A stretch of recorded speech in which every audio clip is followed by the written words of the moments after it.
kind of, whenever some of you may have done this before. I know I do it a lot. When you have a conversation with somebody, maybe a heavy conversation, you kind of leave the conversation thinking, man, I wish I would have said that.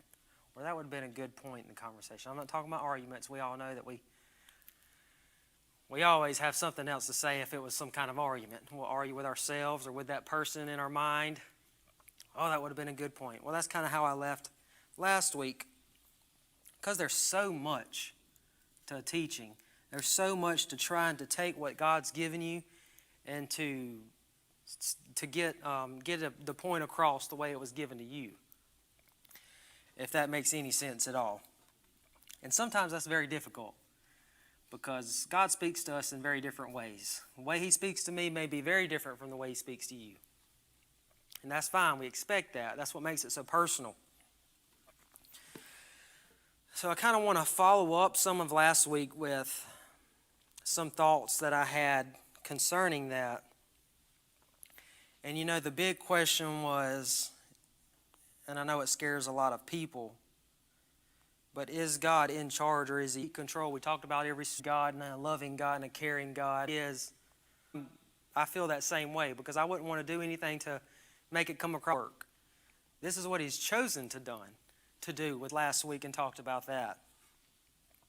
To carry out things that He wants done through us because we're sons and Father, not in some kind of taskmaster orientation. So that's kind of a follow-up to that idea that God is in full control of the same people. They're the same people who throw up weak prayers, what we operate in currently. Right? And that's hard to admit with it. And it's real easy when they don't get healed. That's the tough, because He said these works and greater works, but He chose to work through you and me. In the earth. Somebody that says, I believe in God and He's all powerful and pray for somebody and not see them healed. That a lot of us have probably thought about but don't want to bring up, right? He chose to work through us, right? There's a place inside of beloved relationship to the Father that we can pray anything. It says in the Passion Translation is what I'm reading from on here. It says, I tell you these because I go to be with my Father.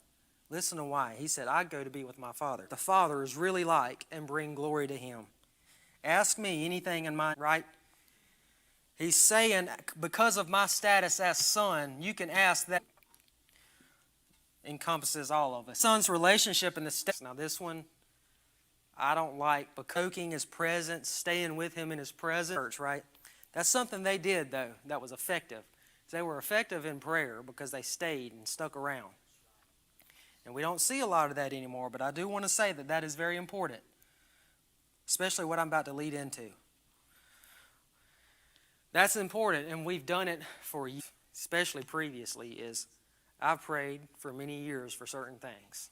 We will go years without God, the parent to die. Only they didn't get to see it on the earth. There's so many stories about these old saints praying for their children. It took 60 years for us in the earth, pressing and wondering why we never see.